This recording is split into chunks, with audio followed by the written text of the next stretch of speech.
donc Jungle, on est sur le site de Château-Thierry depuis 2019 et à la base Jungle a été créé au Portugal, donc à Lisbonne en 2016. Donc là, je vais vous parler un petit peu de ce qu'est Jungle, pourquoi on a choisi de faire ça. Ensuite, je vous ferai découvrir nos produits, on fera une petite dégustation de certains produits Jungle et puis vous partirez visiter la ferme et faire donc l'interview d'une personne de chez nous. Donc je vais déjà commencer par une petite vidéo, comme ça vous verrez plus clairement ce que c'est Jungle. Ici, on est à Château-Thierry, dans la plus grande ferme verticale de France.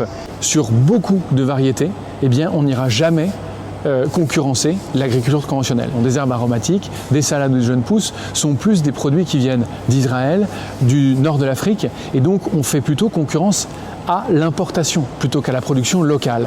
Et donc on ne vient pas en concurrence, on ne vient pas remplacer, mais bien en complémentarité.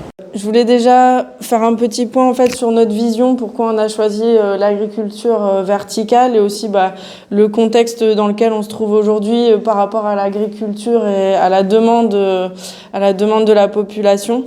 Donc d'ici 2050, on sera 9,5 milliards de personnes qui vont habiter la planète.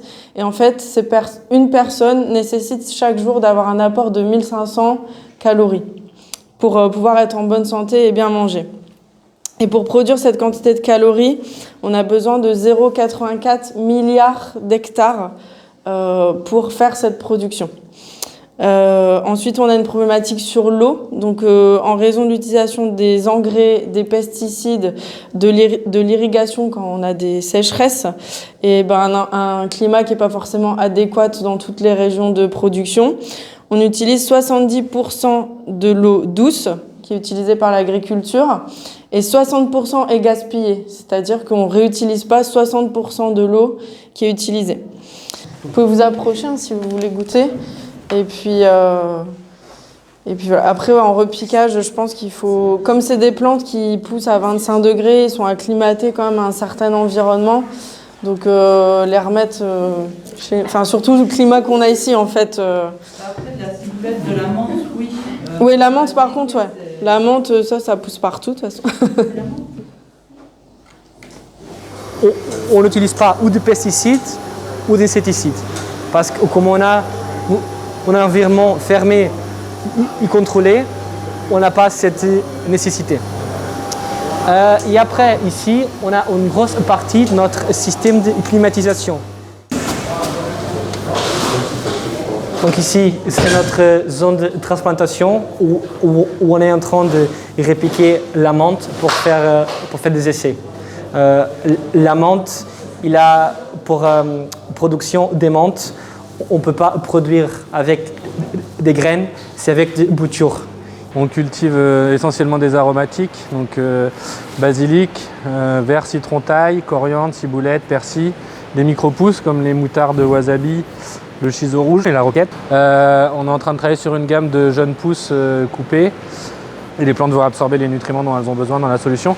Dans la solution nutritive, on leur donne essentiellement ce qu'elles ont besoin, ce qu'elles prendraient dans le sol, dans la nature. Nous, on le met en solution et on leur donne directement au niveau des racines.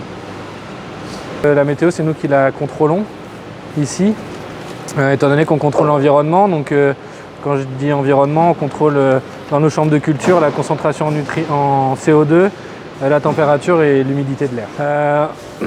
La lumière, du coup, c'est des LED. Donc ça, c'est pareil, on arrive à reproduire, nous, le spectre du soleil ou tout autre spectre qu'on souhaite reproduire. On peut enlever les longueurs d'onde que la plante n'utilise pas. Alors la production pour la production des plantes aromatiques est vendue à la grande distribution. Donc on retrouve nos plantes chez Grand Frais, Monoprix et Intermarché pour le moment. On est en discussion avec plein d'autres clients. Pour le moment, c'est les trois pour qui on produit tous les jours et on livre tous les jours. Pour la cosmétique et la parfumerie, j'aurais le droit d'en citer qu'un qui est Firmenich, une des plus grosses entreprises dans le secteur.